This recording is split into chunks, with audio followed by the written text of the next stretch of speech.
Hi, this is Brad at Brad's Home Center once again. Another one of those problems we get calls on all the time. How do I get the door off my range? Do I have to take the screws out? Do I have to take it apart? What do I do? Well, on the more modern range, now this one happens to be a Frigidaire, and everyone's slightly different, but most of them are similar to this. You open the door all the way. Then they have two little clips, one here and one here. Now I have a screwdriver in my hand. I am not going to undo these screws. All you have to do is take it, flip that down, both sides.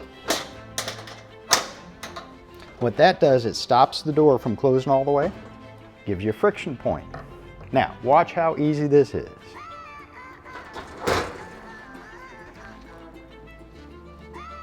Now you can take it off, put it on the counter, clean it, fix the glass, and it goes right back on just as smooth.